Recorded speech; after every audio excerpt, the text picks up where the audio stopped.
All right, so today we're going to be looking at this Apologia Comedia video titled Bert Kreischer is Jealous of Shane Gillis.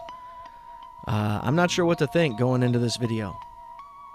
You know, there's a lot of people that are jealous of Shane Gillis, but is that just because Bert Kreischer also likes to drink a lot and he thinks that that's the popularity he should have or does have or wants to steal, or he helped make Shane Gillis? Who knows? It is Bert Kreischer we're talking about here, so let's see what we got. I just want to be clear about this. Shane reached out and he told you how much he liked it. Yes. And I thought that was really cool because I've known Shane longer than you have, and arguably I'm closer with him, and he never said a word about my TV show. And there is Bert's ego getting in the way. And that's the thing that I notice about a lot of these comedians that people don't like today. You know, I'm not a big fan of Tony Hinchcliffe, Bert Kreischer, okay, Brendan Schaub, even Brian Callen to some degrees. But I can fully see why some of them are considered to be funny. These three guys, I really can't. I mean, Bert Kreischer's ego, Tony Hinchcliffe's ego is out of control. Tony's so much worse than Bert because Tony's been like this since well before he ever got recognized for anything. He's always been a bully. He's always been full of himself. And knowing for sure that these guys are jealous of some of the people that they have on their show because of the way that they act, why wouldn't they go out of their way and take subtle shots? Okay, remember when Shane Gillis got canceled from SNL? There were plenty of comedians that were out here talking most shit. I mean, Nikki Glazer being one of them. Let's see what else we got from old drunky Mick Drinks a Lot. I'm glad Shane liked Tom's show. That's cool.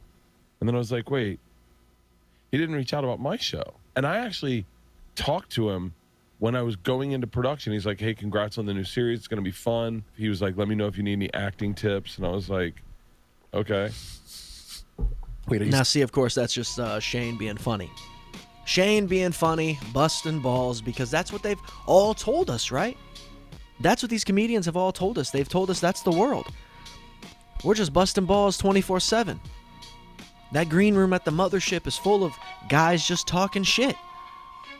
In fact, it's the only job that you can have where that is allowed. That's what they've been saying, but as soon as somebody's actually doing it and they're good at it, they take it as a slight. Oh, this dude's actually talking shit. He's got a real problem with me. And yeah, maybe in some cases they actually do. Maybe they are a bit annoyed at the fact that you got the fame that you have, because at the end of the day, you shouldn't have any. Why can't that also be true? Why can't that also be true? Are you serious? He was like, I can coach you. So Bert Kreischer is starting to show up again, and it's not really because of anything he's doing. It's because he tied his name to Shane Gillis, so now the algorithm is dragging him back into everyone's feed. We really haven't seen much from Bert lately because Two Bears, One Cave has basically been on life support. Ever since Tom and Bert came back from that hiatus, after handing the show off to Chrissy D and Stavi, they've only been uploading around 2 episodes a month. The show was doing pretty well while they were gone. But since they came back, most episodes are only pulling around 200,000 views, a long way from the numbers they were putting up just a few years ago. And what's funny about Shane's relationship with Tom and Bert is that they, especially Bert, seem jealous of Shane's success. Because I also have to say that the funny thing about this is I completely forgot that Bert Kreischer even did a show.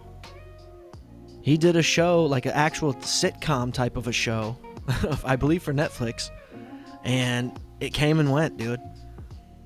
It came and went. Nobody gave a shit. I don't even think anybody made videos about it being bad. It just existed for that period of time, and then see ya. Much like that Bad Friends game show.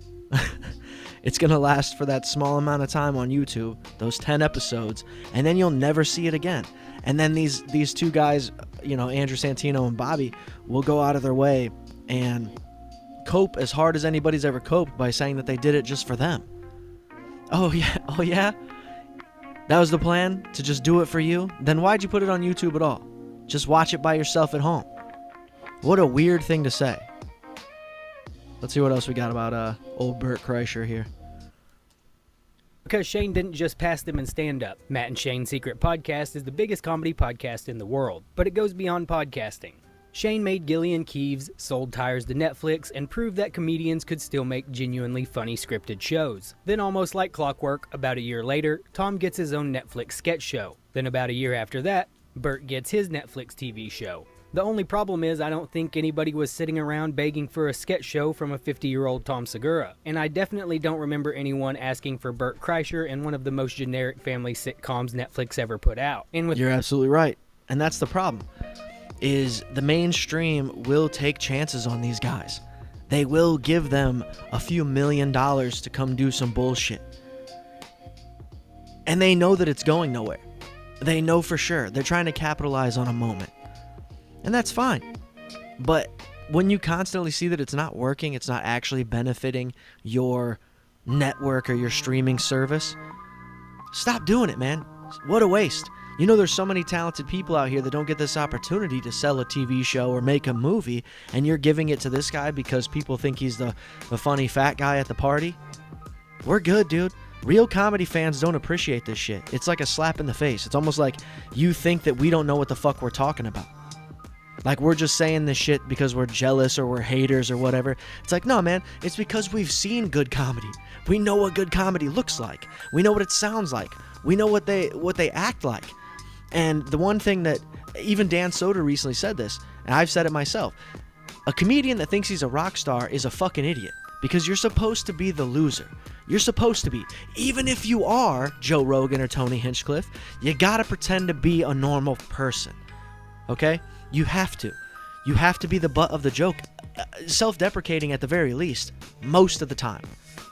And when you don't do that, you think you're the fucking shit, wearing giant belt buckles and fucking feathering your hair. Dude, get the fuck out of here. Why would people think that's funny? It's the same argument with being handsome and attempting to be funny. You can't actually be that good looking and be funny. It's not funny anymore. Okay? You can be rich, you can be famous, you can be popular, you can be in shape, but you can't flaunt that as that doesn't sell in funny. That does not make you funny. Look at Zach Amico. One of the strangest looking motherfuckers you've ever seen, and easily probably funnier than most of these comedians that have Netflix specials. Think about that. That tells you a lot about comedy. Tells you a lot. And with Bert's show, it would amaze me if he did any heavy lifting creatively. It feels more like he called his agent and said, hey, Shane got a Netflix show. To me, it almost feels like Tom and Bert saw Shane's success and thought, well, if Shane can do it, we're funny enough to do it too. Well, here's the thing. What I actually think it is these guys are just close enough with Joe Rogan that if Joe Rogan says to Ted Sarandis or whatever the fuck the Netflix guy's name is, if they say something to him about it, they'll give him something. They'll give you something if you're friends with Joe Rogan and Joe goes and says, hey man, you know, Bert would really like to try a multicam TV show. And because Netflix doesn't have anything to lose, why not? It's no different than Tom Segura's wife getting specials. Okay? That's the farthest thing from a comedian that I've ever seen when it comes to a female. And she has Netflix specials, dude. Full hours of just her. You think that happened because she's good at what she does? Or simply because she knew somebody? Somebody put in a word for her. And who closer than Joe Rogan? I'm going to actually look up the name of the Netflix guy, because they say it a lot. I notice a lot of comedians bring up this guy. Yeah, Ted Sarandis. Okay, he's definitely the main name that I have heard from these people. But yeah, again, you just have to be close enough to any of these people. It's no different than the fact that Tony Hinchcliffe and Red Band were sitting there on Kill Tony every week smoking weed, knowing for sure that it's still illegal in Texas. Or just like on the JRE, during Protect Our Parks, they were smoking weed right there in Texas. Oh, that's not illegal? You're not a criminal? That's crazy. Oh, that's because you have the ear of this governor. I hate it, dude. If anything, Bert should probably be thanking Shane for raising the bar. Instead, when Tom tells Bert that Shane texted him to say his sketch show was funny, Bert somehow takes it like Shane stabbed him in the back. When you see, people message you and stop you and talk about it, it's been happening to me for the last couple weeks. Yeah. But there's nothing like comedians reaching out to you about your comedy you put out.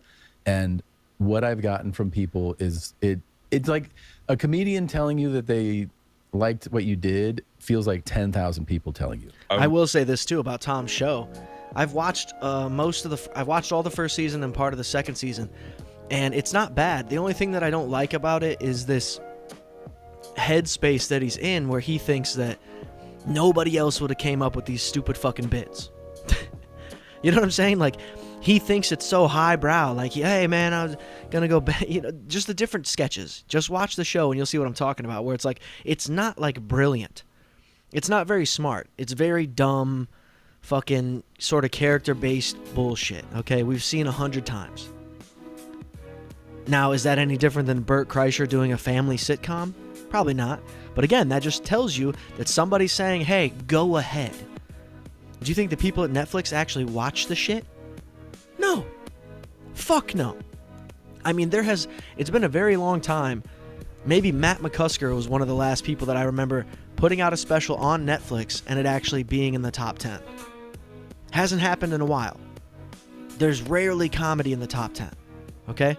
I mean, what? John Cena and Eric Andre just did a movie. That might be in the top 10. But that's John Cena and Eric Andre. Two very well-known faces and one very funny dude. And then Eric Andre. No, of course, I think Eric Andre is hilarious. But, guys, go check out more of this Bert Kreischer's Jealous of Shane Gillis by this Apologia Comedia. It's a great channel. I love this channel. It's about 17-minute long video. I'm not going to watch all of it, of course, because that's not what I do here. But hit the like, hit the subscribe, and we'll see you in the next one.